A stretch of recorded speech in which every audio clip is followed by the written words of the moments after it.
Okay, അപ്പം നമ്മൾ ഇന്ന് പഠിക്കാൻ പോകുന്നത് ഇൻഫ്ലമേറ്ററി ബവൽ ഡിസീസ് ആണ്. ഇൻഫ്ലമേറ്ററി ബവൽ ഡിസീസ് എന്ന് പറഞ്ഞാൽ it's a chronic inflammation of the GI tract. അതിനെയാണ് നമ്മൾ ഇൻഫ്ലമേറ്ററി ബവൽ ഡിസീസ് എന്ന് പറയുന്നത്. Chronic inflammation of GI tract. അത് മെയിൻലി രണ്ട് ടൈപ്പാണ്, ക്രോൺസ് ഡിസീസും ulcerative colitis. Okay, Crohn's disease and ulcerative colitis. ഇനി ഇതിന്റെ എറ്റിയോളജീസ് പറയുവാണെങ്കിൽ കുറെ എറ്റിയോളജീസ് ഉണ്ട്. ഒന്നെങ്കിൽ ഇഡിയോപ്പതിക് ആയിട്ട് കറക്റ്റ് ആയിട്ട് റീസൺ അറിയാത്തത്, അതാണ് ഇഡിയോപ്പതിക്. അല്ലെങ്കിൽ എന്തെങ്കിലും ജനറ്റിക് ഫാക്ടേഴ്സ് കാരണം, അല്ലെങ്കിൽ microbial infections. Okay, idiopathic, genetic and microbial infection. ഇപ്പം ജനറ്റിക് എന്ന് പറയുമ്പം അൾസറേറ്റീവ് കൊളൈറ്റിസിൽ ജനറ്റിക് പറയുന്നത് HLA-DR. ആദ്യം പറയാവേ, അത് ബോക്സ് ആയിട്ട് പറയാം. ഓക്കെ, ജനറ്റിക് ഞാൻ പറയാവേ. പിന്നെ മൈക്രോബിയൽ ഇൻഫെക്ഷൻസ്. അപ്പം ഈ മൈക്രോബിയൽ ഇൻഫെക്ഷൻ വന്നിട്ട് ബോഡി ഒരു ഹൈപ്പർ സെൻസിറ്റിവിറ്റി റിയാക്ഷൻ ഉണ്ടാക്കുന്നു. ആ റിയാക്ഷൻ കാരണം നമ്മുടെ ബവൽ വോളൊക്കെ ഇൻഫ്ലമേഷൻ അടിക്കും. ഓക്കെ, ഒരു ഹൈപ്പർ സെൻസിറ്റിവിറ്റി റിയാക്ഷൻ കാരണം. അപ്പം നമ്മൾ ഓർത്തിരിക്കേണ്ടത് അൾസറേറ്റീവ് കൊളൈറ്റിസ്. കൊളൈറ്റിസ് എന്ന് പറഞ്ഞാൽ എന്തോ കോളന്റ് ഇൻഫ്ലമേഷൻ ആണ്. അപ്പം ഇതെന്ന് പറയുന്നത് സ്റ്റാർട്ട് ചെയ്യുന്നത് റെക്റ്റം തൊട്ട് പിന്നെ അസെൻഡ് ചെയ്ത് സിഗ്മോയിഡ്, അതുപോലെ തന്നെ ഡിസെൻഡിങ് കോളൻ. ഓക്കെ, അതാണ് അൾസറേറ്റീവ് കൊളൈറ്റിസ്. എൻറ്റയർ ലെങ്തും ഇത് കാണും. ഒരു ഏരിയ പോലും സ്കിപ്പ് ആയിട്ടില്ല, ഫുൾ എല്ലാ ഏരിയയിലും ഇത് അഫക്ട് ചെയ്യും അൾസറേറ്റീവ് കൊളൈറ്റിസ്. പക്ഷെ ക്രോൺസ് ഡിസീസ് എന്ന് പറഞ്ഞാൽ യൂഷ്വലി അഫക്ട് ചെയ്യുന്നത് ഇലിയത്തിനെ ആയിരിക്കും. ഇലിയം, പിന്നെ ഇലിയോസീക്കൽ അവിടെ അഫക്ട് ചെയ്യാം, പിന്നെ കോളൻ തന്നെ ട്രാൻസ്വേഴ്സ്. ഓക്കെ, റെക്റ്റം സ്പെയർ ചെയ്യുന്നത് ക്രോൺസ് ഡിസീസിലായിരിക്കും. അത് ഓർത്ത് വെക്കുക. അൾസറേറ്റീവ് കൊളൈറ്റിസ് എന്ന് പറഞ്ഞാൽ അതിന്റെ പാത്ത് എന്ന് പറഞ്ഞാൽ ഡിസ്റ്റൽ ടു പ്രോക്സിമൽ ആയിരിക്കും ഇൻഫ്ലമേഷൻ വരുന്നത്.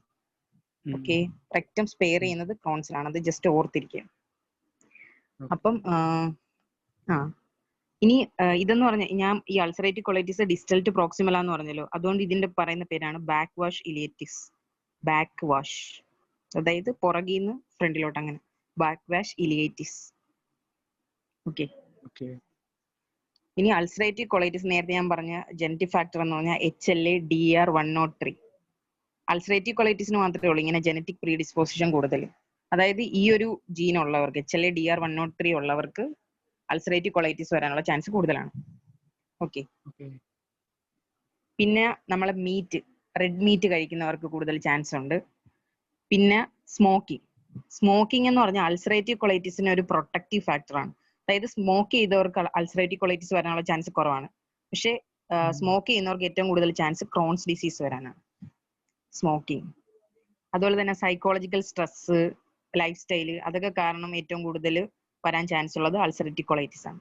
അപ്പൊ ജസ്റ്റ് എറ്റിയോളജി പറയുവാണെങ്കിൽ ഫസ്റ്റ് ഡയറ്റ്, റെഡ് മീറ്റ്, അങ്ങനത്തെ ഉള്ള സംഭവങ്ങൾ, പിന്നെ NSAID ഡ്രഗ്സ്, അതൊക്കെ കാരണം കൊളൈറ്റിസ് അല്ലെങ്കിൽ ഇൻഫ്ലമേഷൻ വരുവാണെങ്കിൽ അത് അൾസറേറ്റീവ് കൊളൈറ്റിസ് ആയിരിക്കും. പിന്നെ ജനറ്റിക് എന്ന് പറയുമ്പോൾ അൾസറേറ്റീവ് കൊളൈറ്റിന് HLA-DR103 പോസിറ്റീവ്. പിന്നെ നമ്മൾ പറഞ്ഞത് ക്രോൺസ് ഡിസീസിനാണ് സ്മോക്കിംഗ് ഒരു റിസ്ക് ഫാക്ടർ ആയിട്ട് വരുന്നത്. ഓക്കെ, ജസ്റ്റ് ഇത്രയും ഓർത്തിരിക്കുക. ഇനി ഇതെന്ന് പറഞ്ഞാൽ അഡൽറ്റിലാണെങ്കിൽ ഏത് ഏജിൽ വേണേലും വരാം. കുട്ടികൾക്കാണെങ്കിൽ യൂഷ്വലി വരുന്ന ഏജ് എന്ന് പറഞ്ഞാൽ 10 to 11 ഇയേഴ്സ് ആയിരിക്കും. ഓക്കെ, 10 to 11 ഇയേഴ്സ് ഉള്ള ചൈൽഡ്സിനായിരിക്കും ഇത് വരുന്നത്. ഇതാണ് ഇതിന്റെ പത്തോളജി പറയുന്നത്. ആദ്യം എന്ന് പറഞ്ഞാൽ ഏതെങ്കിലും ഒരു മൈക്രോബിയൽ ആന്റിജൻ, അതിപ്പോൾ ബാക്ടീരിയൽ ആവാം, വൈറൽ ആവാം, എന്തായിരിക്കാം, അത് നമ്മുടെ മ്യൂക്കോസൽ, നമ്മുടെ ഈ GIT-നെ ലൈൻ ചെയ്തിരിക്കുന്ന മ്യൂക്കോസൽ എപ്പിത്തീലിയം ആണ് ഇത്. അതിൻ്റെ അകത്ത് കുറച്ച് സ്പെഷ്യൽ സെൽസ് ഉണ്ട്, അതിനെയാണ് M സെൽസ് എന്ന് പറയുന്നത്. Specialised cells called M cells. Okay, ഈ ബാക്ടീരിയൽ ആന്റിജനെ ഈ specialised M cells taken up ചെയ്യും. എന്നിട്ട് ഇത് കൊണ്ടുവന്നിട്ട് നമ്മുടെ ആന്റിജൻ പ്രസന്റിങ് സെൽസ്, മാക്രോഫേജോ അങ്ങനെയുള്ള ഏത് സെൽസിനും ഇത് കൊണ്ട് കൊടുക്കും. ഓക്കെ, M സെൽസ് ഇതിനെ ടേക്ക് ചെയ്തിട്ട് APCക്ക് കൊണ്ട് കൊടുക്കും. APC നമുക്കറിയാലോ, ഈ APCക്കകത്താണെങ്കിൽ മറ്റേ HLA എന്ന് പറഞ്ഞിട്ടുള്ള സംഭവമുണ്ട്, അത് T ഹെൽപ്പർ സെൽസിന് കൊണ്ട് കൊടുക്കും. ഇത് അൾസറേറ്റീവ് കൊളൈറ്റിസ് ആണെങ്കിൽ T ഹെൽപ്പർ 2 സെൽസിനായിരിക്കും കൊടുക്കുന്നത്. ക്രോൺസ് ഡിസീസ് ആണെങ്കിൽ ഹെൽപ്പർ 1-നായിരിക്കും കൊടുക്കുന്നത്. രണ്ട് ടൈപ്പ് ഓഫ് ഹെൽപ്പർ സെൽസ് ആണ്. അൾസറേറ്റീവ് കൊളൈറ്റിസ് ആണെങ്കിൽ T ഹെൽപ്പർ സെൽ 2-ഉം, ക്രോൺസ് ഡിസീസ് ആണെങ്കിൽ ഹെൽപ്പർ 1-ഉം ആയിരിക്കും. അപ്പം ഇത് ഈ T ഹെൽപ്പർ സെൽസിനെ എന്ത് ചെയ്യും, ആക്ടിവേറ്റ് ചെയ്തിട്ട് അത് കുറെ ഇൻഫ്ലമേറ്ററി സൈറ്റോകൈൻസിനെ റിലീസ് ചെയ്യും. ഇന്റർഫെറോൺ ഗാമ, ഇന്റർലൂക്കിൻസിനെയൊക്കെ റിലീസ് ചെയ്യും. ഓക്കെ, അത് കാരണം നമ്മുടെ ബവലിൽ എന്ത് ചെയ്യും, ഇൻഫ്ലമേഷൻ ഉണ്ടാവും. അതുപോലെ തന്നെ ഈ ഇന്റർഫെറോൺ ഗാമ എന്ന് പറയുന്നത് മാക്രോഫേജിനെ ആക്ടിവേറ്റ് ചെയ്ത് കുറെ ഇന്റർലൂക്കിൻസിനെയൊക്കെ ഉണ്ടാക്കുന്നുണ്ട്. Interleukin 1, 6, tumour necrosis factor alpha, അങ്ങനെ കുറെ സംഭവത്തിനൊക്കെ റിലീസ് ചെയ്യുന്നുണ്ട്. ഓക്കെ, ഇതാണ് ഈ ഇൻഫ്ലമേറ്ററി ബവൽ ഡിസീസിന്റെ പത്തോളജി എന്ന് പറയുന്നത്. ഹൈപ്പർ സെൻസിറ്റിവിറ്റി റിയാക്ഷൻ ആണ് നമ്മൾ ഏറ്റവും കൂടുതൽ എഴുതേണ്ടത്. Just bacterial antigen M cells entrap ചെയ്യുന്നു, അത് എ പി സി സെൽസിന് കൊടുക്കുന്നു. എ പി സി അത് ടി സെൽസിനെ ആക്ടിവേറ്റ് ചെയ്യാൻ വേണ്ടിയിട്ട് കൊടുക്കുന്നു. ടി സെൽസ് കുറെ ഇന്റർഫെറോൺസിനെ റിലീസ് ചെയ്യുന്നു. ഈ ഇന്റർഫെറോൺ മാക്രോഫേജിനെ ആക്ടിവേറ്റ് ചെയ്ത് കുറെ ഇന്റർലൂക്കിൻസ് 6-1 അങ്ങനെയൊക്കെ കുറെ റിലീസ് ചെയ്യുന്നു. ഇതെല്ലാം നമുക്ക് കറക്റ്റ് ആയിട്ട് ഏത് ഇന്റർലൂക്കിൻസ് ആണെന്ന് നോക്കണ്ട, ജസ്റ്റ് ഇൻഫ്ലമേഷൻ ഉണ്ടാക്കുന്നു എന്ന് മനസ്സിലാക്കിയാൽ മതി. ഇന്റർലൂക്കിൻസിനെ റിലീസ് ചെയ്യുന്നു, ഓക്കെ, അത്ര മതി. അപ്പൊ അതാണ് അതിന്റെ പത്തോളജി എന്ന് പറയുന്നത്. പത്തോളജി ഒന്നും ചോദിച്ചിട്ടില്ല, ജസ്റ്റ് പറഞ്ഞതേ ഉള്ളൂ. പിന്നെ നമ്മൾ പറയേണ്ട കാര്യം എന്ന് പറഞ്ഞാൽ ഈ അൾസറേറ്റീവ് കൊളൈറ്റിസും ക്രോൺസ് ഡിസീസും തമ്മിലുള്ള ഡിഫറൻസ് ആണ്. ഈ അൾസറേറ്റീവ് കൊളൈറ്റിസ് എന്ന് പറഞ്ഞാൽ അത് സൂപ്പർഫിഷ്യൽ ലെയറിനെ മാത്രം, അതായത് മ്യൂക്കോസ സബ് മ്യൂക്കോസനെ മാത്രമാണ് അൾസറേറ്റീവ് കൊളൈറ്റിസ് അഫക്ട് ചെയ്യുന്നത്. GIT-ല് mucosa sub mucosa. Crohn's disease എന്ന് പറഞ്ഞാൽ എല്ലാ ലെയറിനെയും അഫക്ട് ചെയ്യും. ഇത് കണ്ടോ, ഇതിന്റെ ഈ അൾസർ എന്ന് പറഞ്ഞാൽ അങ്ങ് ഡീപ്പായിട്ട് പോകും. Mucosa sub mucosa muscularis serous അവിടെ വരെ പോകും, മനസ്സിലായോ? Crohn's disease may affect all layers of the bowel wall. Ulcerative colitis ആണെങ്കിൽ usually affect only the inner layer of the bowel wall, mucosa and sub mucosa. അതുകൊണ്ട് തന്നെ നമ്മൾ ഈ ulcerative കൊളൈറ്റിസിൽ കാണുന്ന അൾസേഴ്സ് എന്ന് പറയുമ്പോൾ സെർപ്പിജീനിയസ് അൾസേഴ്സ് എന്ന് പറയും. സെർപ്പിജീനിയസ് അതായത് ഒരു വേവി നേച്ചർ ആയിരിക്കും. അത് നമ്മുടെ റെക്റ്റം തൊട്ട് മോള് വരെയും കണ്ടിന്യൂസ് ആയിട്ടൊരു അൾസർ ആയിരിക്കും, മനസ്സിലായോ? ഞാൻ പറഞ്ഞല്ലോ ഇത് കണ്ടിന്യൂസ് ആണ്, ഇടയ്ക്ക് നോർമൽ ഏരിയ ഒന്നും ഇല്ല. പക്ഷെ ക്രോൺസ് ഡിസീസ് എന്ന് പറഞ്ഞാല് കുറച്ച് ഏരിയയിൽ അൾസർ, കുറച്ച് ഏരിയ നോർമൽ, അങ്ങനെ. അപ്പൊ ഇടയ്ക്ക് സ്കിപ്പ് ലീഷൻസ് കാണുന്നത് ക്രോൺസ് ഡിസീസിലാണ്. Okay, Crohn's disease. പിന്നെ നമ്മൾ ഈ അൾസറിന്റെ അപ്പുറത്തും ഇപ്പുറത്ത് നോക്കുവാണെങ്കിൽ കുറച്ച് ഇത് കണ്ടോ, ഏരിയ ഹൈപ്പർട്രോഫിഡ് ആയിട്ട് കാണാം. അതൊരു എന്തുവാ കോബിൾ സ്റ്റോൺ അപ്പിയറൻസ് കൊടുക്കും. ഹൈപ്പർട്രോഫിഡ് ആയിട്ടുള്ള mucosa, cobble stone appearance scene in Crohn's disease. Okay, ഇനി ഞാൻ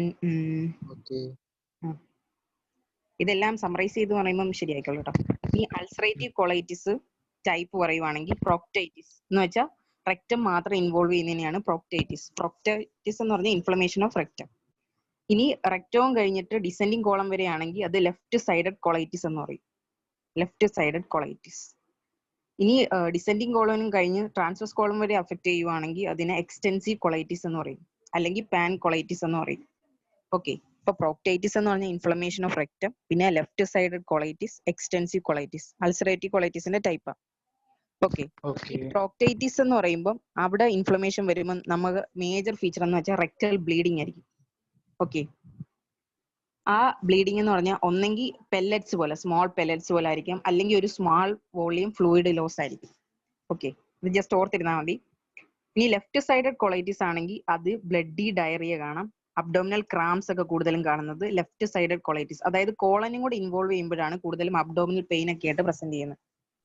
ഓക്കെ, അപ്പം ഇത് അൾസറേറ്റീവ് കൊളൈറ്റിസിന്റെ 3 ടൈപ്പാണ് പറഞ്ഞത്: proctitis, left sided colitis, extensive colitis.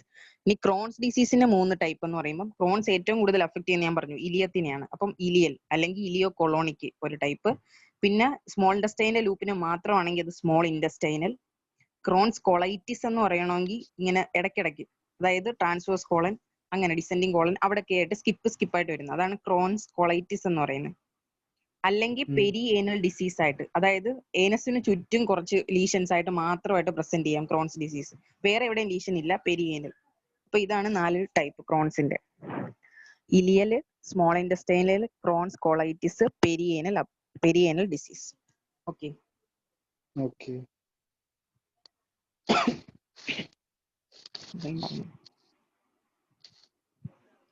ഇതാണ് മേജർ ആയിട്ട് നമ്മൾ പഠിക്കേണ്ടത്. നമ്മൾക്ക് ചോദിക്കുന്നത് ഡിഫറൻസ് 2 മാർക്കിന് ചോദിക്കും, കോംപ്ലിക്കേഷൻസ് 2 മാർക്കിന് ചോദിക്കും. അപ്പം ഡിഫറൻസ് ആദ്യം പറയാം. ഓക്കെ, ഇപ്പം അൾസറേറ്റീവ് കൊളൈറ്റിസ് എന്ന് പറഞ്ഞാൽ ഞാൻ പറഞ്ഞു അത് യൂഷ്വലി അഫക്ട് ചെയ്യുന്നത് കോളനെ ആയിരിക്കും, അതായത് റെക്റ്റം മുതൽ കോളൻ അങ്ങനെ ആയിരിക്കും, കോളൻ ഓൺലി. ക്രോൺസ് ഡിസീസ് എന്ന് പറഞ്ഞാൽ എവിടെ വേണേലും വരാം, ഗ്യാസ്ട്രോ ഇൻഡസ്ട്രിയൽ, അതായത് മൗത്ത് തൊട്ട് ഏനസ് വരെയുള്ള ഏത് പാർട്ടിൽ വേണേലും ക്രോൺസ് ഡിസീസ് വരാം. ഓക്കെ, പിന്നെ ഞാൻ പറഞ്ഞു ഈ ഇതെന്ന് പറഞ്ഞാൽ ഡിസ്കണ്ടിന്യൂസ് ലീഷൻ ആണ്, സ്കിപ്പ് ഏരിയാസ് കാണാൻ പറ്റും. അതായത് ഇപ്പൊ ഒരു അൾസർ, പിന്നെ ഇവിടെ സ്കിപ്പ് ലീഷൻ, പിന്നെ അൾസർ, അങ്ങനെ കാണുന്നത് ക്രോൺസ് ഡിസീസിലാണ്.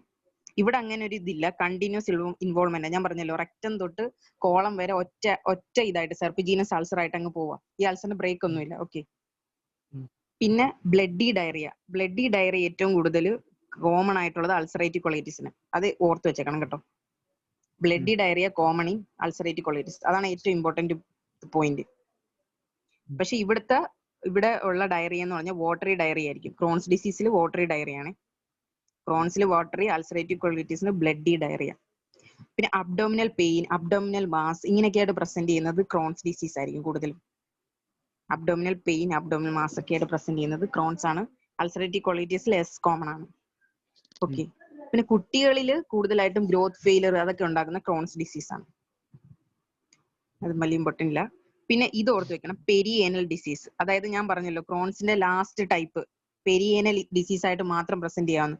അപ്പൊ പെരിയേനൽ ഡിസീസ് അല്ലെങ്കിൽ എന്തെങ്കിലും അബ്സസ് ഫിസ്റ്റുല ഒക്കെ ഉണ്ടെങ്കിൽ നമ്മൾ ഉറപ്പിക്കാം ക്രോൺസ് ഡിസീസ് ആണ്. ഇങ്ങനത്തെ ഉള്ള ഒരു ഫീച്ചറും അൾസറേറ്റീവ് കൊളൈറ്റിസിൽ ഇല്ല, ആബ്സെന്റ് ആണ്. പിന്നെ നമ്മൾ സെറോളജി നോക്കുമ്പോൾ ഇതിന്റെ പേര് നല്ലോണം പഠിക്കണേ. Peri nuclear anti neutrophil cytoplasmic antibody. അതായത് നമ്മൾ ന്യൂട്രോഫിൽ എടുക്കുവാണെങ്കിൽ അതിന്റെ ന്യൂക്ലിയസിന് ചുറ്റും സൈറ്റോപ്ലാസത്തിലായിട്ട്, അതാണ് peri nuclear anti neutrophil cytoplasmic antibody. സൈറ്റോപ്ലാസത്തിലാണ് ഈ ആന്റിബോഡി കാണുന്നത്. ഈ ആന്റിബോഡി പോസിറ്റീവ് ആവുന്നത് അൾസറേറ്റീവ് കൊളൈറ്റിസ് മാത്രമാണ്. ഇവിടെ പിന്നെ സക്കാരമൈസസ് സെർവീസിയ, പക്ഷെ അതൊരു സ്പെസിഫിക് ഒന്നും അല്ല കേട്ടോ. അത് എറ്റിയോളജിയിൽ സക്കാരമൈസസ് സെർവീസിയ വരുന്നതുകൊണ്ട് അതിന്റെ ആന്റിബോഡീസും കാണാവുന്ന. ഇനി എൻഡോസ്കോപ്പിയും ഹിസ്റ്റോപത്തോളജി എന്തായാലും എഴുതണം ഡിഫറൻസ് ചോദിക്കുമ്പോൾ. എൻഡോസ്കോപ്പി ചോദിക്കുമ്പോഴത്തേക്കും ക്രോൺസ് ഡിസീസിലാണെങ്കിൽ ഞാൻ പറഞ്ഞല്ലോ എല്ലാ ലെയറും ഇൻവോൾവഡ് ആവും. അപ്പോൾ ഒരു അൾസർ വരുവാണെങ്കിൽ എല്ലാ ലെയറിനെയും ഇൻവോൾവ് ചെയ്യും. അപ്പൊ എന്താ ഡീപ്പ് ഇറഗുലർ സെർപ്പിജീനസ് ആഫ്റ്റർ അൾസേഴ്സ് ഒക്കെ കാണാൻ പറ്റും. ഓക്കെ. ഇത് നോർമൽ ഇന്റർവീനിങ് മ്യൂക്കോസ. അവിടെയാണ് നമ്മൾ മറ്റേ കോബിൾ സ്റ്റോൺ അപ്പിയറൻസ് പറഞ്ഞത്. ഓക്കെ. പിന്നെ ഇവിടെ അൾസറേറ്റീവ് കൊളൈറ്റിസിൽ നമ്മൾ നോക്കുവാണെങ്കിൽ നമുക്ക് കുറെ അൾസേഴ്സ് കാണാവുന്നേ ഉള്ളൂ. ഓക്കെ. ഹിസ്റ്റോപത്തോളജിയിൽ ഇതൊന്നും വേണ്ട. ലോസ് ഓഫ് വാസ്കുലർ പാറ്റേൺ, ഫ്രൈബിലിറ്റി അങ്ങനത്തെ സംഭവം ഒന്നും വേണ്ട. ഡിഫ്യൂസ് അൾസറേഷൻ എന്ന് മാത്രം എഴുതി വെച്ചാൽ മതി. ഇനി ഹിസ്റ്റോപത്തോളജിയിലാണെങ്കിൽ ഞാൻ പറഞ്ഞല്ലോ ട്രാൻസ് മ്യൂറൽ ഇൻഫ്ലമേഷൻ എന്ന് വെച്ചാൽ എന്താ, എല്ലാ ലെയറിനെയും മ്യൂക്കോസ, സബ് മ്യൂക്കോസ എല്ലാത്തിനെയും, അതാണ് trans mural inflammation with non caseating granuloma. ഈ ഫീച്ചർ ഏതാണ്? Non caseating granuloma is a feature of Crohn's disease. ഇവിടെ കാണുന്നതെന്ന് പറഞ്ഞാൽ ഇവിടെ നമ്മൾ എഴുതേണ്ട പോയിന്റ് അൾസറേറ്റീവ് കൊളൈറ്റിസിൽ എന്ന് പറഞ്ഞാൽ ക്രിപ്റ്റ് അബ്സസ്. ഇത് എന്തായാലും എഴുതണം. ക്രിപ്റ്റ് അബ്സസ്, ക്രിപ്റ്റൈറ്റിസ് ഇതൊക്കെ വരുന്നത് അൾസറേറ്റീവ് കൊളൈറ്റിസിലാണ്. അപ്പൊ ജസ്റ്റ് പറയുവാണെങ്കിൽ ഇത് രണ്ടും ഇൻഫ്ലമേറ്ററി ബവൽ ഡിസീസ് ആണ്. അൾസറേറ്റീവ് കൊളൈറ്റിസ് ആണെങ്കിൽ ബ്ലീഡിംഗ് ആയിട്ടായിരിക്കും പ്രസന്റ് ചെയ്യുന്നത്, പെർറക്റ്റൽ ബ്ലീഡിംഗ്. ഇവിടെ ആണെങ്കിൽ കൂടുതൽ അബ്ഡോമിനൽ പെയിൻ, അബ്ഡോമിനൽ മാസ് അങ്ങനെയൊക്കെ ആയിരിക്കും പ്രസന്റ് ചെയ്യുന്നത്. ഓക്കെ. ഇനി നമ്മൾ പറയുന്ന കുട്ടികളിൽ എങ്ങനെയാ പ്രസന്റ് ചെയ്യുന്നതെന്ന് വെച്ചാൽ കുട്ടികളിൽ പ്രത്യേക പാറ്റേൺസ് ഉണ്ട്. അൾസറേറ്റീവ് കൊളൈറ്റിസ് ആണെങ്കിൽ പ്രസന്റ് ചെയ്യുന്നത് റെക്ടൽ ബ്ലീഡിംഗ് ആയിട്ടാണ് പ്രസന്റ് ചെയ്യുന്നത്. ക്രോൺസ് ഡിസീസ് ആണെങ്കിൽ ഒരു ട്രയാഡ് ഉണ്ട്, ക്രോൺസ് ട്രയാഡ് എന്നും പറഞ്ഞിട്ടുണ്ട്. അതായിട്ടായിരിക്കും കുട്ടികൾ ക്ലാസിക്കൽ ട്രയാഡ് ഓഫ് ക്രോൺസ്. അതെന്ന് വെച്ചാൽ pain, diarrhoea, weight loss. Pain, diarrhoea, weight loss, ഇതാണ് ക്രോൺസ് ട്രയാഡ്. അത് കുട്ടികൾ കാണുന്നതാണ്. അപ്പൊ അൾസറേറ്റീവ് കൊളൈറ്റിസ് ആണെങ്കിൽ പെർറക്റ്റ് അല്ലെ റെക്ടൽ ബ്ലീഡിങ്, ക്രോൺസ് ഡിസീസ് ആണെങ്കിൽ ഈ ട്രയാഡ് ഓർത്ത് വയ്ക്കുക, പെയിൻ, ഡയറിയ, വെയിറ്റ് ലോസ്.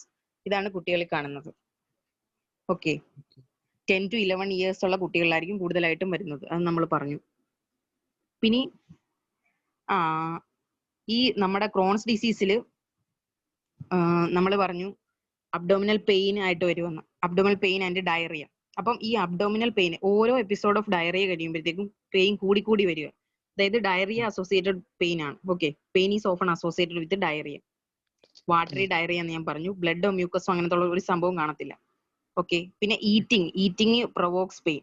അപ്പം ഈറ്റിങ്ങും അതുപോലെ തന്നെ ഡയറിയയും ഇതിന് രണ്ടും കാരണം ക്രോൺസ് ഡിസീസിലുള്ള പെയിൻ അഗ്രവേറ്റ് ചെയ്യും കുട്ടികളിൽ. Okay. Abdominal pain, abdominal mass ഇതൊക്കെയായിട്ട് പ്രസന്റ് ചെയ്യുന്നത് ക്രോൺസ് ഡിസീസ് ആയിരിക്കും. അത് ഓർത്ത് വെച്ചേക്കും. അതിപ്പോ നമ്മൾ പറഞ്ഞതിന്റെയാണ്. നോർമലി ഇതാണ് നമ്മുടെ ബവല ഇരിക്കുന്നത്. ഇനി ക്രോൺസ് ഡിസീസ് ആണെങ്കിൽ നമ്മൾ കാണുന്നത് കോബിൾ സ്റ്റോൺ. കോബിൾ സ്റ്റോൺ എന്തുകൊണ്ടാ? Hypertrophy of intervening normal mucosa. അതായത് കുറെ ഇടത്ത് ഫിഷർ പോലെ ഇങ്ങനെ ഡീപ്പായിട്ട് അൾസർ വരും. അതിന്റെ ഇടയ്ക്കുള്ള മ്യൂക്കോസ എന്ന് വെച്ചാൽ നോർമൽ ആണ്. അത് ആണ് ഹൈപ്പർട്രോഫി ആയിട്ട് കോബിൾ സ്റ്റോൺ അപ്പിയറൻസ് വരുന്നത്. അതുകൊണ്ട് വോളൊക്കെ നല്ല തിക്കണ്ടായിരിക്കും. ഓക്കെ. ഫിഷർ, ഫിസ്റ്റുല, പെരിയനൽ അബ്സസ് ഇതെല്ലാം ക്രോൺസ് ഡിസീസിലായിരിക്കും വരുന്നത്. ഇനി നമ്മൾ അൾസറേറ്റീവ് കൊളൈറ്റിസ് നമ്മൾ കാണുന്ന ഒരു ഫീച്ചറാണ് സ്യൂഡോ പോളിപ്സ്. അതായത് ഈ അൾസർ വന്നിട്ട് ഹീൽ ചെയ്ത് സ്കാർ എന്ത് ചെയ്യും? പ്രൊട്രൂഡ് ചെയ്യും. നോർമലി മ്യൂക്കോസ പ്രൊട്രൂഡ് ചെയ്യുന്നതിന്റെ നമ്മൾ പോളിപ്സ് എന്ന് പറയുന്നത്. പക്ഷെ ഇവിടെ സ്കാർ ആണ് പ്രൊട്രൂഡ് ചെയ്യുന്നത്. അതുകൊണ്ടാണ് ഇതിന് സ്യൂഡോ പോളിപ്സ് എന്ന് പറയുന്നത്. അപ്പൊ pseudo polyps is a feature of ulcerative colitis, cobble stone appearance Crohn's ഡിസീസിന്റെ. ഓക്കെ. അതുപോലെ തന്നെ ഹോസ്ട്രേഷൻസ് ഉണ്ടല്ലോ നമ്മുടെ ഇൻഡസ്ട്രിയിലുള്ള ഓരോ മടക്കുകൾ, അതെല്ലാം ലോസ് ആവും അൾസറേറ്റീവ് കൊളൈറ്റിസ്. അത് ഇമ്പോർട്ടന്റ് അല്ല. സ്യൂഡോ പോളിപ്സും ഈ കോബിൾ സ്റ്റോണും ഫിഷറും ഓർത്തിരിക്കുക. ഓക്കെ. ഇതാണ് സ്യൂഡോപോളിപ്പിന്റെ ഒരു അപ്പിയറൻസ്. അതായത് സ്കാർഡ് ആയിട്ടുള്ള ടിഷ്യൂസ് ആണ് പ്രൊട്രൂഡ് ചെയ്ത് വരുന്നത്. ഓക്കെ. ഇതാണ് ഇതാണ് അൾസറേറ്റീവ് കൊളൈറ്റിസിൽ ഞാൻ ഓർക്കാൻ പറഞ്ഞ എന്ത് സാധനമാണ്? ക്രിപ്റ്റ് അബ്സസ് ആണ്. ഹിസ്റ്റോളജി എഴുതേണ്ട ക്രിപ്റ്റ് അബ്സസ്, ക്രിപ്റ്റൈറ്റിസ് ക്രിപ്സിനായിരിക്കും. പിന്നെ അഫക്ട് ചെയ്യുന്ന എവിടേക്കാണ്? Mucosa, sub mucosa. അതുകൊണ്ട് ഇതിനെ സൂപ്പർഫിഷ്യൽ അൾസർ എന്നാ പറയുന്നത്. ഓക്കെ. ക്രോൺസ് ഡിസീസ് ആണെങ്കിൽ എല്ലാ ലെയറും അഫക്ട് ചെയ്യും, ഓൾ ദ തിക്നെസ്. പിന്നെ ഇവിടെ നമ്മൾ കാണുന്നത് നോൺ കേഷ്യേറ്റിംഗ് ഗ്രാനുലോമയാണ്. അതാണ് നമ്മൾ ഓർത്ത് വെക്കുന്ന സംഭവം. ഓക്കെ. പിന്നെ അൾസർ ഭയങ്കര ഡീപ്പാണ്. അപ്പൊ അതുകൊണ്ട് ഫിഷേഴ്സ്, ഫിസ്റ്റുല ഒക്കെ ഫോം ചെയ്യാൻ കൂടുതൽ ചാൻസും ക്രോൺസ് ഡിസീസിലാണ്. ഇനി നമ്മൾക്ക് ചോദിക്കുന്ന ക്വസ്റ്റ്യൻസ് ആണ് എക്സ്ട്രാ ഇൻഡസ്റ്റൈനൽ മാനിഫെസ്റ്റേഷൻ. ഓക്കെ. അപ്പം അതെന്ന് പറഞ്ഞാൽ ഒന്നെങ്കിൽ ഇൻഫ്ലമേറ്ററി ബവൽ ഡിസീസ് കാരണമായിട്ട് കുറെ എക്സ്ട്രാ ഇൻഡസ്റ്റൈനൽ മാനിഫെസ്റ്റേഷൻ ഉണ്ടാവും. ചിലത് unrelated to inflammatory bowel disease. Okay. ഇങ്ങനെ രണ്ട് ടൈപ്പായിട്ട് എഴുതണം. അതൊന്നുമില്ല. ഇപ്പൊ കണ്ണിലാണെങ്കിൽ കണ്ണിന് ഇൻഫ്ലമേഷൻസ്, കൺജങ്ക്റ്റിവൈറ്റിസ്, ഐറൈറ്റിസ്, എപ്പിസ്ക്ലീറൈറ്റിസ്. ഇനി മൗത്തിൽ വരുവാണെങ്കിൽ മൗത്ത് അൾസേഴ്സ്, ഞാൻ പറഞ്ഞല്ലോ ആഫ്റ്റർ അൾസേഴ്സ് പറഞ്ഞു. ലിവറിലാണെങ്കിൽ ഫാറ്റി ലിവർ, ലിവർ അബ്സസ് ഒക്കെ ഉണ്ടാവാം. ഓക്കെ. പിന്നെ പോർട്ടൽ വെയിൻ ത്രോംബോസിസ് ഇത് എഴുതണം. വീനസ് ത്രോംബോസിസ് അതൊക്കെ ഇമ്പോർട്ടന്റ് ആണ്. പിന്നെ ജോയിന്റ്സിലൊക്കെ ആർത്രൈറ്റിസ് ഉണ്ടാവാം. പിന്നെ രണ്ട് സ്കിന്നിൽ ഉണ്ടാവുന്നത് എരിത്തീമ നോഡോസവും പയോഡെർമ ഗാംഗ്രിനോസവും. പയോഡെർമ എഴുതിയില്ലെങ്കിലും എരിത്തീമ നോഡോസം എഴുതണം, കാരണം കുട്ടികളിലൊക്കെ ഇത് കാണുമെന്നാ പറയുന്നത്. ഓക്കെ. അപ്പം ഐസിലാണെങ്കിൽ കൺജങ്ക്റ്റിവൈറ്റിസ്, ഐറൈറ്റിസ്, എപ്പിസ്ക്ലീറൈറ്റിസ്. മൗത്തിലാണെങ്കിൽ ആഫ്റ്റർ അൾസേഴ്സ്. ഓക്കെ. പിന്നെ ലിവറിലാണെങ്കിൽ ഫാറ്റി ലിവർ, ലിവർ അബ്സസ്. പിന്നെ നമ്മൾ രണ്ട് വെയിൻ ത്രോംബോസിസ്, പോർട്ടൽ വെയിനും പിന്നെ വീനസ് ത്രോംബോസിസ്, ലാർജ് വെയിൻസ് ഒക്കെ ത്രോംബോസിസ്. പിന്നെ ജോയിന്റ്സ് ആർത്രൈറ്റിസ്, പിന്നെ എരിത്തീമ നോഡോസം. ഇനി unrelated to the inflammatory bowel disease, അതായത് ഡയറക്റ്റ് ആയിട്ട് ഇൻഫ്ലമേറ്ററി ബവൽ ഡിസീസ് ആയ കാരണമല്ല, പക്ഷെ അസോസിയേറ്റ് ചെയ്ത് കാണാം. അങ്ങനത്തെ ഉള്ള സംഭവങ്ങളൊക്കെയാണ്. അതിൽ ഏറ്റവും ഇമ്പോർട്ടന്റ് ആയിട്ട് എഴുതേണ്ട സാധനം ഇതാണ്, പ്രൈമറി സ്ക്ലീറോസിംഗ് കൊളാഞ്ചൈറ്റിസ്. ഇപ്പൊ ഓൾറെഡി അൾസറേറ്റീവ് കൊളൈറ്റിസ് ഉള്ള ഒരു പേഷ്യന്റിന് സ്ക്ലീറോസിംഗ് കൊളാഞ്ചൈറ്റിസും കൂടെ ഉണ്ടെങ്കിൽ അവർക്ക് കാർസിനോമ കോളന് 10 ടൈംസ് റിസ്ക് എന്നാണ്. ഓക്കെ. അപ്പൊ ഇതെന്തായാലും എഴുതണം, പ്രൈമറി സ്ക്ലീറോസിംഗ് കൊളാഞ്ചൈറ്റിസ്, കൊളാഞ്ചിയോ കാർസിനോമ. ഓക്കെ. പിന്നെ ഗാൾ സ്റ്റോൺസ് വലിയ ഇമ്പോർട്ടന്റ് ഇല്ല. പിന്നെ ആംഗിലോസിംഗ് സ്പോണ്ടൈലൈറ്റിസ് അത് എഴുതണം കേട്ടോ, ആംഗിലോസിംഗ് സ്പോണ്ടൈലൈറ്റിസ്. ഇത്രയുള്ള സംഭവം. ഇത് ജസ്റ്റ് ഈ പടം വരച്ച് വെക്കുകയോ അല്ലെങ്കിൽ കോളം തിരിച്ചെഴുതിയാലും മതി. നമ്മുടെ ചോദിക്കുന്ന മെയിൻ ക്വസ്റ്റ്യൻസ് ഇതൊക്കെയാണ്: എക്സ്ട്രാ ഇൻഡസ്ട്രിയൽ മാനിഫെസ്റ്റേഷൻ, പിന്നെ ആ ഡിഫറൻസിന്റെ ടേബിള്, പിന്നെ കോംപ്ലിക്കേഷൻസ്. നമ്മൾ ഈ ആഫ്റ്റർ അൾസർ പഠിച്ച വേറെ ഏതോ ഓട്ടോമ്യൂൺ കണ്ടീഷനിലായിരുന്നു, എവിടെയായിരുന്നു? ആർക്കൊരു ഓർമ്മയുണ്ടോ? Rheumatoid arthritis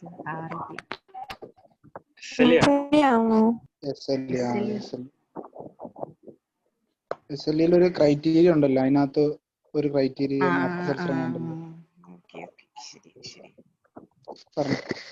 okay. ഇനി നമ്മൾ ഇൻവെസ്റ്റിഗേഷൻ്റെ അകത്തോട്ടാണ് വന്നത്. ഇൻവെസ്റ്റിഗേഷൻ ആദ്യം എന്തോ ഫാമിലി ഹിസ്റ്ററി എടുക്കണം. ഞാൻ പറഞ്ഞല്ലോ മറ്റേ ജീൻ മ്യൂട്ടേഷൻ ഉണ്ടാവും HLA-DR103, അതുകൊണ്ട് ഫാമിലി ഹിസ്റ്ററി നോക്കണം. പിന്നെ ട്രീറ്റ്മെന്റ് ഹിസ്റ്ററി ഞാൻ പറഞ്ഞല്ലോ NSAID can cos ulcerative colitis, അതുകൊണ്ട് നമ്മൾ ഏതെങ്കിലും അസുഖത്തിന് NSAID അതൊക്കെ എടുത്തു നോക്കുക. പിന്നെ ക്ലിനിക്കൽ എക്സാമിനേഷൻ. ക്ലിനിക്കൽ എക്സാമിനേഷൻ എന്ന് പറയുമ്പോൾ ഈ അൾസറേറ്റീവ് കൊളൈറ്റിസ് ഉള്ളവർക്ക് ഭയങ്കര ബ്ലീഡിംഗ് അല്ലേ, അപ്പൊ എന്തുമായിട്ടായിരിക്കും പ്രസന്റ് ചെയ്യുന്നത്? അനീമിയ. ഇപ്പൊ ഫിസിക്കൽ എക്സാമിനേഷൻ ചെയ്യുമ്പോൾ പാലർ കാണാം. പിന്നെ ഈ ബ്ലഡ് ലോസ് ആവുന്നതുകൊണ്ട് ഗ്ലോസൈറ്റിസ്, ആംഗുലാസ്റ്റോമ ബ്ലഡ് ലോസ് ആവുന്നതുകൊണ്ടല്ല, ഈ വോമിറ്റിങ് അതുപോലെ ഡയറിയ അങ്ങനത്തെ സംഭവമൊക്കെ ഉള്ളതുകൊണ്ട് ഈ വൈറ്റമിൻസും എല്ലാം ലോസ് ആവും. അതുകൊണ്ട് മറ്റേ വൈറ്റമിൻ ഡെഫിഷ്യൻസിയുടെ ഫീച്ചേഴ്സ് ഗ്ലോസൈറ്റിസ്, ആംഗുലാസ്റ്റോമറ്റൈറ്റിസ് ഒക്കെ കാണാൻ പറ്റും. ഓക്കെ. ഫാമിലി ഹിസ്റ്ററി എടുക്കുക, ട്രീറ്റ്മെന്റ് ഹിസ്റ്ററി എടുക്കുക, അത് കഴിഞ്ഞ് ഒരു ഫിസിക്കൽ എക്സാമിനേഷൻ, പാലർ, ഗ്ലോസൈറ്റിസ്, പിന്നെ ആംഗുലർ സ്റ്റോമറ്റൈറ്റിസ് ഒക്കെ. ഓക്കെ.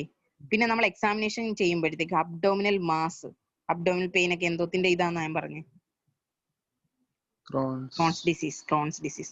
ഈ അബ്ഡോമിനൽ മാസ് കിട്ടുന്നതിന് ഒരു കാരണമുണ്ട്. ഈ നമ്മുടെ ഈ ക്രോൺസ് ഡിസീസിൽ ഈ ലൂമനൊക്കെ ഭയങ്കര തിക്ക് ആയിട്ടിരിക്കുമല്ലേ, അങ്ങനെ ഇതെല്ലാം കൂടെ മാറ്റഡ് ആവും, മാറ്റഡ് ലൂപ്സ് ഓഫ് തിക്കൻഡ് ബവൽ. ഈ ബവൽ എല്ലാം കൂടെ കൂടിച്ചേർന്ന് ഇങ്ങനെ ഇരിക്കും. അതുകൊണ്ടാണ് അബ്ഡോമിനൽ മാസ് നമുക്ക് ക്രോൺസ് ഡിസീസ് കിട്ടുന്നത്. പക്ഷെ അൾസറേറ്റീവ് കൊളൈറ്റിസിന് ലൂമം ഭയങ്കര തിന്നാണ്, അതുകൊണ്ട് ഇങ്ങനത്തെ പ്രശ്നമൊന്നുമില്ല. ഓക്കെ, ക്രോൺസിൽ ഭയങ്കര തിക്കായിട്ട് matted loops of thick and bowel കാണാം. ഓക്കെ, ഇനി നമ്മൾ ഇൻവെസ്റ്റിഗേഷൻ്റെ അകത്തോട്ട് വരികയാണ്. ഫസ്റ്റ് ഇൻവെസ്റ്റിഗേഷൻസ് എന്തുവാ? കംപ്ലീറ്റ് ബ്ലഡ് കൗണ്ട് എടുക്കുക. അനീമിയ ആയതുകൊണ്ട് RBC അങ്ങനത്തെ സംഭവം എല്ലാം കുറവായിരിക്കും. പിന്നെ ഇതൊരു ഇൻഫ്ലമേറ്ററി കണ്ടീഷൻ അല്ലേ, അതുകൊണ്ട് ESR CRP ഒക്കെ വെരി ഹൈ ആണെന്ന് പറയുന്നത്. ഓക്കെ, ESR CRP ഒക്കെ വെരി ഹൈ ലെവലാണ്. പിന്നെ നമ്മൾ സ്റ്റൂള് എടുക്കണം, കാരണം ഈ മറ്റേ സംഭവമൊക്കെ ഉണ്ടല്ലോ, കുറെ ബാക്ടീരിയ, അമീബിയാസിസ്, ഇവരെല്ലാം ഡീസെൻട്രി ഉണ്ടാക്കും, ബ്ലഡി ഡയറിയ. അപ്പൊ അത് റൂൾ ഔട്ട് ചെയ്യാൻ വേണ്ടിയിട്ട് സ്റ്റൂൾ എക്സാമിനേഷൻ ചെയ്യണം. ഇനി വേറൊരു സാധനമാണ് പീഡിയാട്രിക് എഴുതേണ്ട, മറക്കാതെ എഴുതേണ്ട സംഭവമാണ് ഫീക്കൽ കാൽ പ്രൊട്ടക്റ്റിൻ ആണ്. ഇതെന്ന് പറഞ്ഞാൽ അതായത് ഫങ്ഷണൽ അബ്ഡോമിനൽ പെയിൻ എന്ന് പറഞ്ഞിട്ടുണ്ട്. അതായത് വേറെ ഏതെങ്കിലും ഡിസീസ് കാരണം അബ്ഡോമിനൽ പെയിൻ വരുന്നു, അത് കാരണമുള്ള അബ്ഡോമിനൽ പെയിൻ ആണോ അതോ നമ്മുടെ ഇൻഫ്ലമേറ്ററി ബവൽ ഡിസീസ് കാരണമുള്ള അബ്ഡോമിനൽ പെയിൻ ആണോ എന്ന് നമ്മൾ ഐഡന്റിഫൈ ചെയ്യുന്നത് ഈ ഒരു സെറം മാർക്കർ വെച്ചിട്ടാണ്. ഓക്കെ, ഫീക്കൽ കാൽ പ്രൊട്ടക്റ്റിൻ എന്ന് പറയുന്നത് it is a reliable test for differentiating patient with functional abdominal pain from those with abdominal pain due to inflammatory bowel disease. Okay, it is raised in inflammatory bowel disease. Inflammatory bowel disease മാത്രമേ ഇത് raise ചെയ്യത്തുള്ളൂ, fecal കാൽ പ്രൊട്ടക്റ്റിൻ. Okay, അതെന്തായാലും പീഡിയാട്രിക്സിൽ എന്തായാലും മറക്കാതെ എഴുതുക. പിന്നെ നമ്മൾ ഇവിടെ നോക്കുന്നത് upper GI endoscopy. Upper GI endoscopy നോക്കും. അപ്പൊ നമുക്ക് അൾസേഴ്സും ഫിഷേഴ്സും അതൊക്കെ കാണാൻ പറ്റും. അത്രയേ ഉള്ളൂ സംഭവം. പിന്നെ നമ്മൾ ഇവിടെ എഴുതേണ്ട സംഭവം സിഗ്മോയിഡോസ്കോപ്പി വിത്ത് ബയോപ്സി. Sigmoidoscopy plus biopsy. ഇപ്പൊ ബയോപ്സി നമുക്ക് എവിടെ നിന്ന് വേണമെങ്കിലും എടുക്കാം, ഇലിയത്തിൽ നിന്ന് എടുക്കാം, കോളനിയിൽ നിന്ന് എടുക്കാം, എവിടെ നിന്ന് വേണമെങ്കിലും മൾട്ടിപ്പിൾ ബയോപ്സീസ് എടുക്കാം. ഓക്കെ, എന്നിട്ട് നമ്മൾ ഈ ബയോപ്സി സ്പെസിമെൻ ഹിസ്റ്റോപത്തോളജിക്ക് അതിനൊക്കെ അയച്ചു കൊടുക്കാം. എന്നിട്ട് മറ്റേ നമ്മൾ പറഞ്ഞ ഫീച്ചേഴ്സ് നോൺ കേഷ്യറ്റിംഗ് ഗ്രാനുലോമാസ് ഉണ്ടോ അതൊക്കെ ഉണ്ടോ നോക്കുക. Okay, sigmoidoscopy plus biopsy. പിന്നെ മെഡിസിൻ്റെ അകത്ത് ഇമ്പോർട്ടന്റ് ആയിട്ട് പറയുന്ന ഇലിയോ കോളനോസ്കോപ്പി എന്നാണ്. ഇതാ കുറച്ചും കൂടെ ബെറ്റർ എന്നാണ് മെഡിസിനിൽ പറയുന്നത്. ഓക്കെ, അതും ഇതുപോലെ തന്നെ മൾട്ടിപ്പിൾ ബയോപ്സീസ് എടുക്കാം, എന്നിട്ട് ഇത് ഹിസ്റ്റോപത്തോളജി അയച്ചു നോക്കാം. ഓക്കെ, ഇനി ഏറ്റവും ഇമ്പോർട്ടന്റ് ആണ് ബേരിയം എനിമ. ബേരിയം എനിമയിൽ നമ്മുടെ കോളൻ നോക്കുമ്പോൾ ulcerative colitis hose pipe appearance ആയിരിക്കും. ഹോസ് പൈപ്പ് അപ്പിയറൻസ് അല്ലെങ്കിൽ ഹോസ് പൈപ്പ് കോളൻ എന്ന് പറയും. കാരണം എന്ന് പറഞ്ഞാൽ നമ്മുടെ കോളൻ എന്ന് വെച്ചാൽ ഭയങ്കര കൺട്രാക്ട് ചെയ്തിട്ട് ഹോസ്റ്റേഷൻസ് ഒക്കെ പോയിരിക്കുക. അതുകൊണ്ട് ഒരു ഓസില്ലേ നമ്മൾ വെള്ളം അടിക്കുന്നത് അതുപോലെ ഹോസ് പൈപ്പ് പോലെ ഇരിക്കുവാണെന്ന colon. Hose pipe colon in barium enema ulcerative colitis കാണുന്നതാണ്. പിന്നെ അതുപോലെ തന്നെ ഞാൻ പറഞ്ഞു സ്യൂഡോ പോളിപ്സ്, അതും ബേരിയം എനിമയിൽ കാണാവുന്ന സ്യൂഡോ പോളിപ്സ്. സ്യൂഡോ പോളിപ്സ് എന്ന് പേര് വരാൻ കാരണം ഞാൻ പറഞ്ഞല്ലോ, കൺട്രാക്റ്റഡ് ആയിട്ടുള്ള അല്ലെങ്കിൽ സ്കാർഡ് ആയിട്ടുള്ള സാധനം പ്രൊട്രൂഡ് ചെയ്യുന്നുണ്ടാണ്. അപ്പം ബേരിയം എനിമയിൽ ഹോസ് പൈപ്പ് കോളനും പിന്നെ ഇത് സ്യൂഡോ പോളിപ്സും സീനിയൻ അൾസറേറ്റീവ് കൊളൈറ്റിസ്. ഓക്കെ, ഈ ഹോസ് പൈപ്പിന് വേറെ പേരുണ്ട് കേട്ടോ, lead pipe, LEAD, lead pipe. Lead pipe MCQ അങ്ങനെ ചോദിക്കുന്നത് ലീഡ് പൈപ്പ്. ഇത് ഈ സംഭവം എന്ന് വെച്ചാൽ ബേരിയം മീൽ ഫോളോ ത്രൂ ആണ് ഈ സാധനം ഈ കാണിച്ചിരിക്കുന്നത്. അതിനകത്ത് നമ്മൾ നോക്കുമ്പോഴത്തേക്കും ഇത് ക്രോൺസ് ഡിസീസിന്റെ ആണ് കാണിച്ചിരിക്കുന്നത്. ഇതാണ് നമ്മുടെ ഇലിയോ എന്ന് പറയുന്നത്. ഇലിയം ഭയങ്കര നാരോയി, അതായത് സ്റ്റീനോസ്ഡ് ആയിപ്പോയി. ഓക്കെ, എന്നിട്ട് ഇലിയത്തിന് ഇതൊക്കെ ആ സ്മോൾ ബവലാന്ന് തോന്നുന്നു. ആ സംഭവത്തിന്റെ അകത്ത് ഈ അൾസറേഷൻ ഭയങ്കര ഡീപ്പാന്ന് പറഞ്ഞില്ലേ, അതുകൊണ്ട് രണ്ട് സൈഡിൽ നിന്നും അൾസർ വന്നങ്ങ് ഡീപ്പായിട്ട് റോസിന്റെ അതായത് റോസ് തോൺസ് അപ്പിയറൻസ് എന്ന് പറയുന്നത്. റോസാടെ മുള്ളു പോലെയാണ്, മനസ്സിലായോ? അതായത് അൾസറേഷൻ വന്നിട്ട് ഇതിന്റെ ലൂമനൊക്കെ അങ്ങ് ചെറുതായി പോകും, എന്നിട്ട് റോസാടെ മുള്ളു പോലെ ഇങ്ങനെ. Okay, rose thorn appearance in barium meal follow through. അത് കാണുന്നത് ക്രോൺസ് ഡിസീസിലാണ്, മറ്റേതിന് വലുതായിട്ടൊന്നും പറയുന്നില്ല. ഓക്കെ, അപ്പൊ നമ്മൾ സിഗ്മോയിഡോസ്കോപ്പി പറഞ്ഞ്, പിന്നെ ബേരിയം അത് പറഞ്ഞ്, ബേരിയം എനിമ പറഞ്ഞ്, കോളനോസ്കോപ്പി പറഞ്ഞ്, പിന്നെ മൾട്ടിപ്പിൾ ബയോപ്സി, പിന്നെ നമ്മൾ എടുക്കുന്ന പ്ലെയിൻ എക്സ്റേ. പ്ലെയിൻ എക്സ്റേ എടുക്കുന്ന എന്തോത്തിന്? പ്ലെയിൻ എക്സ്റേ അബ്ഡോമൻ, അതായത് എന്തെങ്കിലും ഒബ്സ്ട്രക്ഷൻസ് ഉണ്ടോ. പിന്നെ ഈ ഇതെന്ന് പറഞ്ഞാൽ അൾസർ ഡീപ്പ് ചെയ്ത് പെർഫറേറ്റഡ് ആയി പോവാം, അങ്ങനെ പെർഫറേഷൻസ് ഉണ്ടോ എന്നൊക്കെ അറിയാൻ വേണ്ടിയിട്ടാണ്. പിന്നെ ഒരു കോംപ്ലിക്കേഷൻ ആണ് ടോക്സിക് മെഗാകോളൻ. അതറിയാനും നമ്മൾ പ്ലെയിൻ എക്സ്റേ എടുക്കും. ടോക്സിക് മെഗാകോളൻ പറയാൻ കുറച്ച് കഴിഞ്ഞ്. അപ്പം അബ്ഡോമിനൽ ഒബ്സ്ട്രക്ഷൻസ് ഉണ്ടോ പെർഫറേഷൻസ് ഉണ്ടോ എന്നൊക്കെ അറിയാൻ വേണ്ടിയിട്ടാണ് പ്ലെയിൻ എക്സ്റേ അബ്ഡോമിൻ എടുക്കുന്നത്. ഓക്കെ, അപ്പം നമ്മൾ ഇൻവെസ്റ്റിഗേഷൻ്റെ അകത്ത് ആദ്യം എഴുതേണ്ട കുറെ സാധനം ഫാമിലി ഹിസ്റ്ററി, ട്രീറ്റ്മെന്റ് ഹിസ്റ്ററി അതൊക്കെ എടുക്കുക. ക്ലിനിക്കൽ എക്സാമിനേഷൻ പാലർ ഗ്ലോസൈറ്റിസ് അതൊക്കെ ഉണ്ടോ എന്ന് നോക്കുക. പിന്നെ CBC ESR CRP അതെല്ലാം പറഞ്ഞല്ലോ. സ്റ്റൂൾ എക്സാമിനേഷൻ ചെയ്യണം. ഫീക്കൽ കാൽപ്രോട്ടക്റ്റിൻ അതെന്തായാലും ഓർത്തോണം. പിന്നെ upper GI endoscopy, barium enema, കോസ് പൈപ്പ് അപ്പിയറൻസ് ഒക്കെ നോക്കുക. പിന്നെ അബ്ഡോമിനൽ മാസും അബ്ഡോമിനൽ ടെൻഡർനെസ്സും ഒക്കെ കാണുന്നെങ്കിൽ ക്രോൺസ് ഡിസീസ് ആയിരിക്കും. പിന്നെ സിഗ്മോഡോസ്കോപ്പി പറഞ്ഞ് പിന്നെ പെറക്ടൽ എക്സാമിനേഷൻ ആർക്കായിരിക്കും കൂടുതൽ ചെയ്യുന്നത്? അൾസറേറ്റീവ് കൊളൈറ്റിസിനായിരിക്കും. കാരണം ക്രോൺസിൽ റെക്ടം സ്പെയർ അല്ലേ, പിന്നെ നമ്മൾ അവിടെ എക്സാമിനേഷൻ ചെയ്തിട്ട് ഒരു കാര്യമില്ല. ഓക്കെ, അൾസറേറ്റീവ് കൊളൈറ്റിസിലാണ് റെക്ടം ഇൻവോൾവ് ചെയ്യുന്നത്. അതുകൊണ്ട് പെറക്ടൽ എക്സാമിനേഷൻ ചെയ്യണം അൾസറേറ്റീവ് കൊളൈറ്റിസ്. ഓക്കെ, പിന്നെ പെരി ഏനൽ എക്സാമിനേഷൻ അതാർക്കാ? ക്രോൺസിനായിരിക്കും. കാരണം ഞാൻ പറഞ്ഞു ഫിഷേഴ്സ്, അബ്സസ് ഇതെല്ലാം പെരിയേനൽ റീജിയനിൽ കൂടുതലും വരാൻ കാരണം ക്രോൺസ് ആണ്. ഓക്കെ, ഇനി ഇതാണ് ഒരു സംഭവം, ടോക്സിക് മെഗാകോളൻ. ഒന്നുമില്ല, ഈ അൾസറേറ്റീവ് കൊളൈറ്റിസ് ആദ്യം വന്ന് മ്യൂക്കോസെ വന്ന് അൾസർ വന്നു. കുറച്ചും കൂടെ അൾസർ ഡീപ്പ് ചെയ്ത് സബ് മ്യൂക്കോസെ വന്നു. കുറച്ചും കൂടെ അൾസർ ഡീപ്പ് ചെയ്ത് ഓൾ ദ ലേയേഴ്സ് അഫക്ട് ചെയ്തു. അൾസറേറ്റീവ് കൊളൈറ്റിസ് തന്നെ കുറച്ചും കൂടെ സിവിയർ ആയിട്ടുള്ള ഫോം, ഓൾ ദ ലേയേഴ്സിനെ അഫക്ട് ചെയ്യുന്നതിനെയാണ് നമ്മൾ ടോക്സിക് മെഗാകോളൻ എന്ന് പറയുന്നത്. ഇതെന്ന് പറഞ്ഞാൽ പേഷ്യന്റ് ഭയങ്കര ടോക്സിക് ആയിരിക്കും, ഷോക്ക് ലൈക്ക് സിംറ്റംസ് ഒക്കെ കാണിക്കും. ഓക്കെ, ഈ ട്രാൻസ്വേഴ്സ് കോളൻ ആണ് യൂഷ്വലി ഈ ടോക്സിക് മെഗാകോളനെ അഫക്ട് ചെയ്യുന്നത്. അപ്പോൾ അതിന്റെ ഡയമീറ്റർ എന്ന് പറഞ്ഞാൽ 10 സെന്റിമീറ്റർ ഒക്കെ വരും. ഓക്കെ, അത്രയും വലുതായിരിക്കും. കണ്ടോ, 10 സെന്റിമീറ്റർ ഡയമീറ്റർ കാണും. അതുകൊണ്ട് ഈ കോളനെ നമ്മൾ വിളിക്കുന്ന പേര് വെറ്റ് ബ്ലോട്ടിംഗ് പേപ്പർ എന്ന്. അതായത് നനഞ്ഞ പേപ്പർ കുറച്ച് വീർത്തിരിക്കുമല്ലോ, അതായിരിക്കും ഉദ്ദേശിച്ചത് വെറ്റ് ബ്ലോട്ടിംഗ് പേപ്പർ. ഇത് ഭയങ്കര എമർജൻസി ആയിട്ടുള്ള കണ്ടീഷൻ ആണ്. അൾസറേറ്റീവ് കൊളൈറ്റിസ് തന്നെ അതിന്റെ ലെയർ കുറച്ച് അൾസേഴ്സ് കുറച്ചും കൂടെ ഡീപ്പ് ആകുമ്പോഴാണ് ഇങ്ങനെ വരുന്നത്. ഓക്കെ, ഇത് ഇങ്ങനെയുള്ള, അതായത് ഓൾറെഡി അൾസറേറ്റീവ് കൊളൈറ്റിസ് ഉള്ള ആൾക്ക് നമ്മൾ ബേരിയം എനിമ ചെയ്യുന്നു, അല്ലെങ്കിൽ എന്തെങ്കിലും ആന്റി ഡയറിയൽ ഡ്രഗ്സ് ഒക്കെ കൊടുക്കുന്നു. അങ്ങനെയാണെങ്കിൽ ഇത് കുറച്ചും കൂടെ പ്രസിപ്പിറ്റേറ്റ് ചെയ്യുമെന്ന് പറയുന്നത്, പ്രസിപ്പിറ്റേറ്റിംഗ് ഫാക്ടർ ആയിട്ടാണ് പറയുന്നത്. ബേരിയം എനിമയും ആന്റി ഡയറിയൽ ഡ്രഗ്സ് ഒക്കെ അൾസറേറ്റീവ് കൊളൈറ്റിസ് ഉള്ള പേഷ്യന്റിന് കൊടുക്കുകയാണെങ്കിൽ ടോക്സിക് മെഗാകോളൻ വരാവുന്ന. Okay, precipitating factors. പിന്നെ ഈ ടോക്സിക് മെഗാകോളൻ വന്നാൽ നമ്മൾ എമർജൻസി ആയിട്ട് ഇൻട്രാവീനസ് കോർട്ടിക്കോസ്റ്റീറോയിഡ്സ് കൊടുക്കണം. പിന്നെ ഷോക്കിനകത്തുള്ള സംഭവങ്ങൾ, ഓക്കെ, ഫ്ലൂയിഡ്സ്, ന്യൂട്രിയൻസ് അതൊക്കെ കൊടുത്തേക്കണം.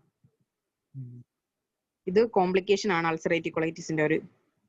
ഓക്കെ, അപ്പൊ നമ്മൾ മേജർ കോംപ്ലിക്കേഷൻസിന്റെ അകത്തോട്ട് പോവാം.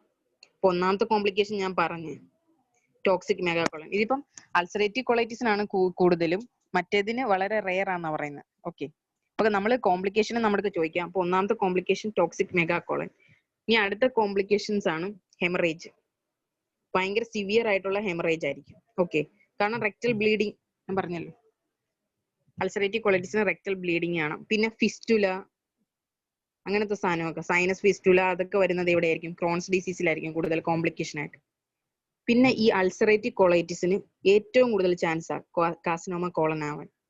ഓക്കെ, ക്രോൺസിന് അത്രയും ഇല്ല. ക്രോൺസിന് കൂടുതൽ ചാൻസ് ലിംഫോമ ആവാനാണ്. ക്രോൺസ് ഡിസീസ് വന്ന ഒരാൾക്ക് ലിംഫോമ ഡെവലപ്പ് ചെയ്യാനാണ് കൂടുതൽ ചാൻസ്. ഓക്കെ, അൾസറേറ്റീവ് കൊളൈറ്റിസിനാണെങ്കിൽ കാർസിനോമ കോളൻ. പിന്നെ സ്ട്രിക്ചർ ഫോർമേഷൻ അതൊക്കെയാണ് കോംപ്ലിക്കേഷൻസ്. അപ്പൊ മേജർ കോംപ്ലിക്കേഷൻസ് ടോക്സിക് മെഗാകോളന്, പിന്നെ സ്ട്രിക്ചർ ഫോർമേഷൻ ഏറ്റവും കൂടുതൽ കാണുന്ന ക്രോൺസിലായിരിക്കും.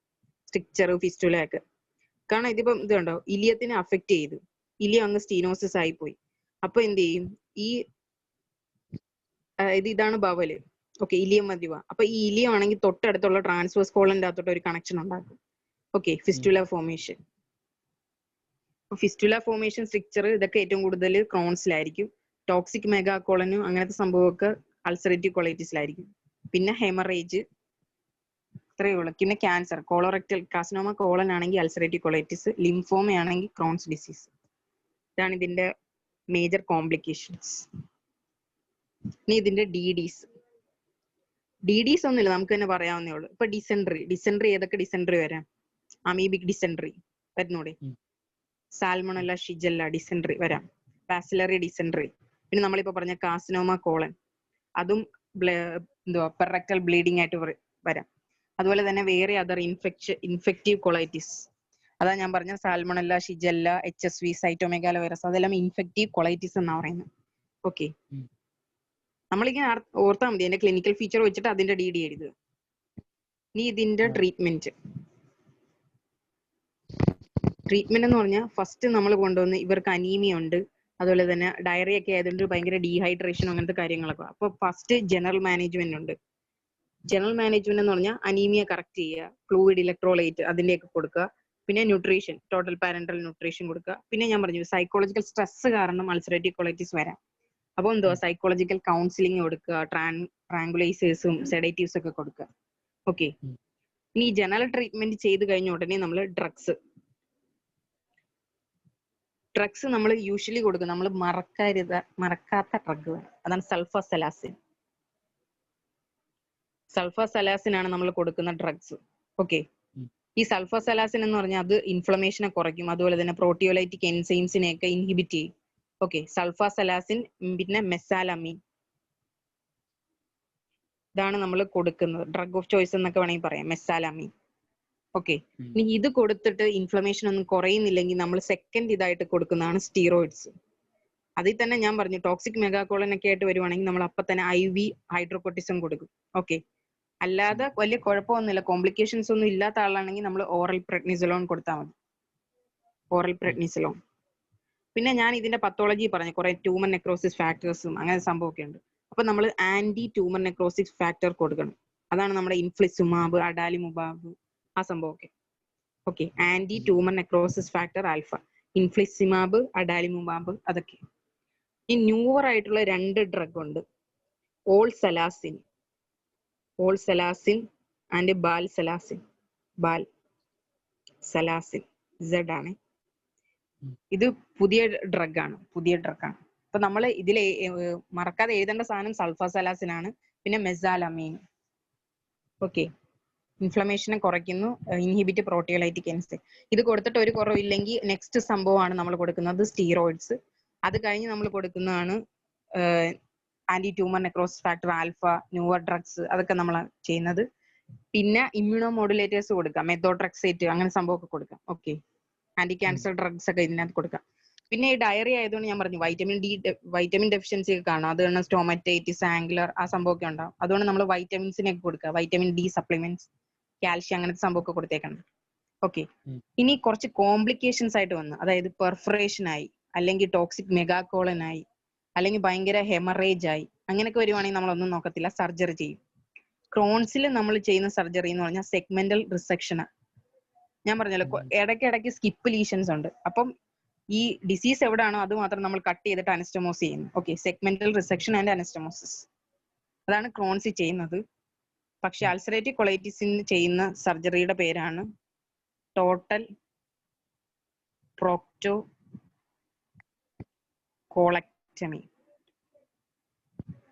പ്രൊക്ടോ എന്ന് വെച്ചാൽ റെക്റ്റം, കോളക്ടമി എന്ന് വെച്ചാൽ എന്തോ കോളൻ, അതായത് റെക്റ്റവും കോളവും എടുത്ത് കളയുക. റെക്റ്റവും കോളവും എടുത്തു കഴിഞ്ഞാൽ പിന്നെ 2 എൻഡേ ഉള്ളൂ, എന്തുവാ, ഇലിയോ ഉണ്ട്, ഏനസും ഉണ്ട്. അപ്പം ഇലിയോ ഏനൽ അനസ്റ്റമോസിസ്, മനസ്സിലായോ? ടോട്ടൽ പ്രൊക്ടോകോളക്ടമി, അതായത് റെക്റ്റോ എടുത്തു കഴിഞ്ഞ് കോളോ എടുത്ത് കളഞ്ഞ് അത് കഴിഞ്ഞ് ബാക്കിയുള്ള 2 പാർട്ട് കിട്ടുന്നത് ഇലിയോവും ആണ് ഏനസും ആണ്. അപ്പം അത് ഇലിയോ ഏനൽ അനസ്റ്റമോസിസ്. ഈ ഇലിയോ ഏനൽ അനസ്റ്റമോസിസ് പല ടൈപ്പിലുണ്ട്, പല ഷേപ്പിൽ. ഓക്കെ, J ഷേപ്ഡ് ഉണ്ട്, S ഷേപ്ഡ് ഉണ്ട്, W ഉണ്ട്, H ഉണ്ട്. ഓക്കെ, നോർമലി ഇത് കണ്ടോ, ഇതാണ് ഇലിയത്തിന്റെ ഡയമീറ്ററും ഈ നമ്മുടെ ഏനസിന്റെ ഡയമീറ്ററും കൂടെ നോക്കി. ഇലിയത്തിന്റെ എന്താണ്ട് ട്വൈസ് ഡയമീറ്റർ ഉണ്ട്. അതുകൊണ്ട് നമ്മൾ ഇതൊരു ഒരു പൗച്ച് ആക്കിയിട്ടാണ് നമ്മൾ ഇതിനെ അനസ്റ്റമോസ് ചെയ്യുന്നത്. കുറച്ചും കൂടെ ഏരിയ കിട്ടും, അതുപോലെ തന്നെ ഫ്രീക്വൻസി കുറയ്ക്കും. ഈ പേഷ്യന്റിന് ഡയറി ഒക്കെ അല്ലേ, അതുകൊണ്ട് നമ്മൾ ഈ ഡിഫിക്കേഷന്റെ അതിന്റെ ഫ്രീക്വൻസി കുറയ്ക്കാൻ വേണ്ടിയിട്ടുമാണ് നമ്മൾ ഈ പൗച്ച് പോലെ ആക്കുന്നത്. ഓക്കെ, ഒന്നാമത്തെ കാരണം ഡയമീറ്റർ ട്വൈസ് ഡയമീറ്റർ, അതുകൊണ്ട് നമ്മളൊരു പൗച്ച് ഉണ്ടാക്കുന്നു. അതുപോലെ തന്നെ frequency, pouch act as a reservoir and reduces the frequency of stool. Okay, സർജറിയുടെ പേര് മറക്കരുത്, ടോട്ടൽ പ്രൊക്ടോകോളക്ടമി, അതായത് റെക്റ്റോ എടുത്ത് കളയുന്നു, കോളനോ എടുത്ത് കളയുന്നു വിത്ത് ഇലിയോ ഏനൽ അനസ്റ്റമോസിസ്. ഇനി ഈ ഇതിന്റെയൊക്കെ പൗച്ചിന്റെ പേര് J pouch, S pouch, W pouch, ആ ഷേപ്പ് അനുസരിച്ച് J, S, W, H, കണ്ടോ? ഓക്കെ, ഇത്രയേ ഉള്ളൂ സംഭവം. ഈ ടെക്സ്റ്റ് നമ്മുടെ പീഡിയാട്രിക് ടെസ്റ്റിന്റെ അകത്ത് ഇവര് പറയുന്നേ ഡ്രഗിന്റെ പേരായിട്ട് 5-അമിനോ സാലിസിലേറ്റ് എന്നാ പറയുന്നത്. 5-അമിനോ സാലിസിലേറ്റ്. ഈ 5-അമിനോ സാലിസിലേറ്റിൽ ഒരു സാധനമാണ് സൾഫാസലാസിൻ. ഓക്കെ, സൾഫാസലാസിൻ എന്നും പറഞ്ഞ് പറയുന്നില്ല, five amino salicylate is the drug of choice എന്ന് പറഞ്ഞ് കൊടുക്കുന്നുണ്ട്. ഓക്കെ, പിന്നെ ഞാൻ പറഞ്ഞ് ഈ നമ്മുടെ അൾസറേറ്റീവ് കൊളൈറ്റിസ് ഭയങ്കര ചാൻസ് ആണ് കാസ്നോമയായിട്ട് മാറാൻ. അപ്പം ഈ അൾസറേറ്റീവ് കൊളൈറ്റിസിൽ ഭയങ്കര ഡിസ്പ്ലേസിയയും അങ്ങനത്തെ സംഭവമൊക്കെ ഉണ്ട്. അതുകൊണ്ട് ഈ അൾസറേറ്റീവ് കൊളൈറ്റിസിനെ വിളിക്കുന്ന വേറൊരു പേരാണ് ഡാം. ഡാം എന്ന് പറഞ്ഞാൽ dysplasia associated lesion or mass. Dysplasia associated lesion or mass. അതായത് അൾസറേറ്റീവ് കൊളൈറ്റിസ് എന്ന് പറഞ്ഞാൽ ഡിസ്പ്ലേസിയ അസോസിയേറ്റ് ചെയ്ത ഒരു ലീഷനോ അല്ലെങ്കിൽ മാസോ ആണ്. ഓക്കെ, ഡാം എന്ന് പറയും. അപ്പം ജസ്റ്റ് ഒന്ന് ചുമ്മാ ഓടിച്ച് പറയാം. സ്പീഡാക്കിയോട്ടെ, 2 മിനിറ്റ്. ഏറ്റവും ഇമ്പോർട്ടന്റ് ആയിട്ട് കൊടുക്കേണ്ടത് ഈ ടേബിൾ ഓർത്തോണം. അതിന്റെ അകത്ത് അബ്ഡോമിനൽ മാസ്, അബ്ഡോമിനൽ പെയിന്, പിന്നെ നമ്മുടെ കോബൽ സ്റ്റോൺ അപ്പിയറൻസ് എല്ലാം ക്രോൺസിനാണ്. അൾസറേറ്റീവ് കൊളൈറ്റിസിൽ നമ്മൾ ഏറ്റവും കൂടുതൽ ബ്ലഡി ഡയറിയ ഓർക്കണം. പിന്നെ ക്രിപ്റ്റാപ്സസ്, പിന്നെ perinuclear anti neutrophil cytoplasmic antibody, അത് ഓർക്കുക. പിന്നെ ഇതിന്റെ അകത്ത് ചോദിക്കുന്നത് ഇത് എക്സ്ട്രാ ഇൻഡസ്ട്രിയൽ മാനിഫെസ്റ്റേഷൻസ്, അതായത് 2 കോളമായിട്ട് ഇത് കോംപ്ലിക്കേഷൻസ്, ടോക്സിക് മെഗാകോളൻസും ഇലിയേറ്റീസ്, ഇത് എന്തായാലും എഴുതണം. ഓക്കെ, പിന്നെ ട്രീറ്റ്മെന്റ് ഓർമ്മയുണ്ടല്ലോ. ക്രോൺസിനാണെങ്കിൽ സെഗ്മെന്റൽ റിസെക്ഷൻ ആൻഡ് അനസ്റ്റമോസിസ്, ഇതിന് പ്രൊക്ടോകോളക്ടം. ഓക്കെ, പിന്നെ സർജറിയുടെ ഡിഫറൻസ് പഠിക്കുന്നതായിരിക്കും കുറച്ചും കൂടെ നല്ലത്. പീഡിയാട്രിക്കിന്റെ ആണ് ഞാനിപ്പോൾ എടുത്ത് കാണിച്ചത്, കുറച്ചേ ഉള്ളൂ. സർജറിയുടെ ആണെങ്കിൽ ഫുൾ അതിന്റെ സമ്മറി ആയിട്ടുണ്ട്, ഇഷ്ടം പോലെ ഉണ്ട്. ഓക്കെ, പിന്നെ മെഡിസിൻ എടുത്ത് ബോധം കെടാതിരിക്കുക, ഇഷ്ടം പോലെ ഉണ്ട്. Okay, Okay. Thank you.